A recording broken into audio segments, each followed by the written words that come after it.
Hello everyone, this is Keith Jackson and welcome to Jack's Math Notebook. In this video, we're going to slightly increase the level of complexity as it relates to solving equations with radicals.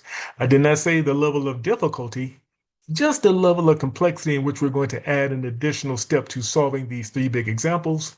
And with that in mind, let's take a look at the first big example in which we have 4 times the square root of x minus 1 is equal to 3. And what we're going to do in this case, we're going to add 1 to both sides, then divide both sides by 4, and then square both sides.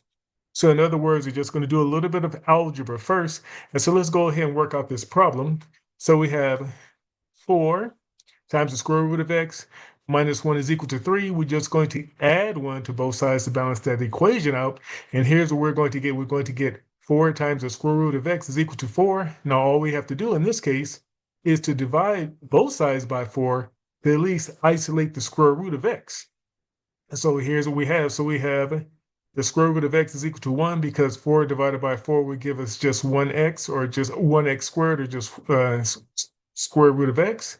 I should say, let me repeat that. It would just give us 1 times the square root of x or just the square root of x. And we know that 4 divided by 4 would give us 1. And so here's what we have here. Now, what we're going to do at this point right here, we're going to square both sides to free up that x. And so we're going to square the square root of x, right? And when we do that, that will give us x. And then we know that 1 squared would give us 1. So we know that x is equal to 1. And you can check it right here if you like, okay? Because if we plug in everything works out just fine. Now let's take a look at the second big example in which we have 3 times the square root of x plus 3 is equal to 15.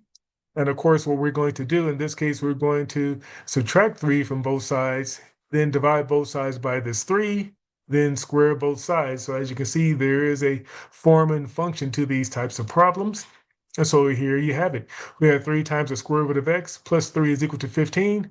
We're going to balance the equation by subtracting 3 from both sides. And what we get 3 times the square root of x is equal to 12. And all we have to do at this case right here in this next step is to divide both sides by 3. These 3's cancel out, and we know that 12 divided by 3 would give us 4. And what remains is the square root of x is equal to 4. And now, finally, we're going to square both sides. We're going to square the square root of x, which will give us x. And we know that 4 squared will give us 16. And if you plug in 16 for x, everything will check out, y'all. All right. And let's move on to the third big example in which we have the square root of x plus 3 minus 1 is equal to 7. What are we going to do right here? I'll show you. It's going to be easy because we're going to follow the very similar steps. And so what we're going to do, of course, we're going to add 1 to both sides, and then we're going to square both sides, right? And so let's go ahead and work that out. So we have the square root of x plus 3 minus 1 is equal to 7. Let's add 1 to both sides to balance out the equation. Now we have the square root of x plus 3 is equal to 8. Then we're going to square both sides, right? And so when we square both sides, all it does is just free up the x plus 3 that you see right here. And of course, 8 squared will give us 64.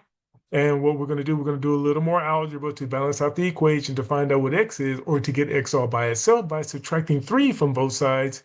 And when we do that, we will get x is equal to 61. And notice that right here, when you plug in 61 for x, and then we add it to 3, just like right here, 61 plus 3, right? That will give us the square root of 64. And the square root of 64 is 8. 8 minus 1 will give us 7. And I'm going to stop right there with that happy face. Okay, you have been given a lot of information.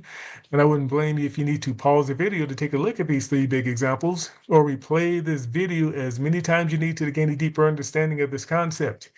But in the meantime, please comment, share, like, and subscribe to Jack's Math Notebook for more content. Thank you and goodbye.